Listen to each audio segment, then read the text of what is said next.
सलमान साहब ये बताएं कि सुप्रीम कोर्ट ने एक वाज़ेह हुक्म दिया था कि 10 अप्रैल तक वफाकी हुकूमत जो है इलेक्शन कमीशन ऑफ पाकिस्तान को पंजाब में इलेक्शन के लिए 20-21 अरब रुपया फ़राहम करे। तो इसमें जो वजारत ख़जाना है उसने फ़राहम नहीं किए और कैबिनेट जो है उसने एक मनी बिल बना दिया है, वो अब स्टैंडिंग कमेटी को चला गया है। कल इलेक्शन कमीशन सुप्रीम कोर्ट को बताएगा जी कि हमें पैसे नहीं मिले, और ज़ाहिर बात है सुप्रीम कोर्ट जब बुलाएगी इनको ये कहेंगे जी वो प्रोसीजर है, तो ये बिल है, ये है। तो आपको क्या लग रहा है कि आप समझते हैं कि फिर सिर्फ वज़ीर आज़म या वज़ीर ख़जाना पे तौहीन अदालत की कार्रवाई होगी, या ऐसा तौहीन अदालत की कार्रवाई की ज़रूरत नहीं है? नहीं, देखें, अगर तो अदालत को ये बताया जाता है कि वज़ीर आज़म ने या वज़ीर ख़जाना ने या पूरी काबीना ने ये फ़ैसला किया है कि हमने आपके हुक्म को नहीं मानना, पैसे नहीं फराहम करने, तो फिर जो भी उस फ़ैसले में शामिल है वो तौहीन अदालत का मुर्तकब हुआ है और उसके ख़िलाफ़ कार्रवाई हो सकती है। ये मुमकिन है कि सुप्रीम कोर्ट सबके ख़िलाफ़ ना करे, किसी एक दो के ख़िलाफ़ करे, लेकिन वो सुप्रीम कोर्ट की सवाबदीद है किसको वो समझते हैं कि ये बुनियादी तौर पर इस बात का तौहीन का मुर्तकब हुआ है।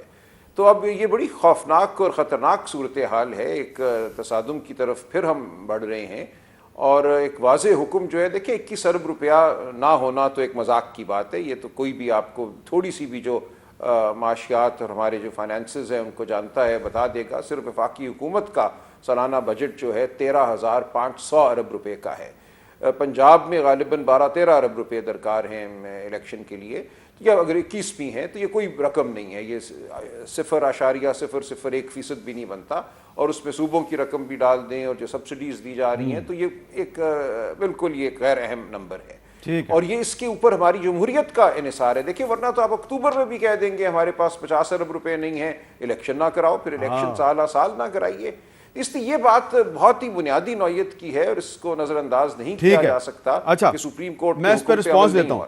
खुर्रम साहब, आपसे पहले मुश्ताक साहब, आपका क्या ख्याल है? ये 21 अरब रुपया देना चाहिए इलेक्शन? देखें, 21 अरब रुपए तो इनको अगर देने थे तो ये दे चुके होते, लेकिन बजाय इसके कि उस वक्त ये प्रोसेस शुरू करते, 10 अप्रैल को ये देने थे। 10 अप्रैल को उन्होंने मनी बिल ले आए, ठीक है, सप्लीमेंट्री बिल इंट्रोड्यूस किया।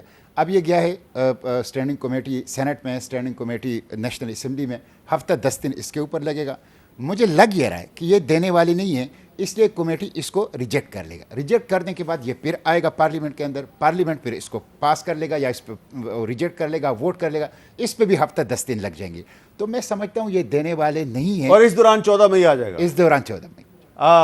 तो खुर्रम साहब, इसका मतलब है फिर आप सुप्रीम कोर्ट को फोर्स कर रहे हैं कि वो आप पे कंटेम्प्ट लगाए। हमें कानून पढ़ाया जा रहा है, तो लिहाजा जो पार्लियामान का कानून है उसे हम फॉलो कर रहे हैं। तो हमने कहीं नहीं कहा आज के बिल में। देखिए, आप जजेस को समझाने की कोशिश कर रहे हैं कि ये पार्लियामेंट का एक प्रोसीजर है। मेरी बड़ी अदब से इस्तदा है कि जो बार बार कहा जाता तसादुम नहीं है, ये अपने हक का इयादा है। पार्लियामान अपनी जगह पर मौजूद है, उसका एक प्रोसेस है, हम सबको उस प्रोसेस को रिस्पेक्ट करना है। मैं फिर कहूँगा कि अगर ये 60 दिन या 90 दिन सैक्रोसैंक्ट है तो फिर रोंद कर गुजर जाएं। वैसे भी तो रोंद कर गुजरे हैं बड़ी दफ़ा।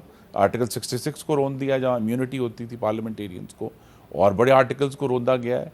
तो सवाल यही है कि हमें अगर फ्री एंड फेयर इलेक्शन के लिए जाना है, उसमें अब पाकिस्तान के 2 मुंतखब ऐवानों की और जॉइंट सेशन की अवाम की मंशा सामने आ गई है कि चारों सूबों में एक ही दिन इलेक्शन होना चाहिए। इस बात की क्या ज़मानत है कि अक्टूबर में आप ये नहीं कहेंगे कि जनाब हमारे पास पैसे नहीं है और हमने इलेक्शन कमीशन को नहीं देने? जी, इसकी ज़मानत ये है कि इंशाल्लाह जो जून में बजट हम पेश करेंगे उसमें आने वाले इंतखाबात के लिए पूरी एलोकेशन मौजूद होगी और पार्लियामान को सबमिट होगी। तो ये आप असम्बली में करारदाद पेश नहीं करेंगे कि इस असम्बली की मुद्दत में 6 महीने का इजाफा किया? देख लें, आपने पहले भी कहा था कि 90 दिन। मेरे हमेशा गुड फेथ इसी पर है कि हमें पाकिस्तान के अवाम को रुजू करना है।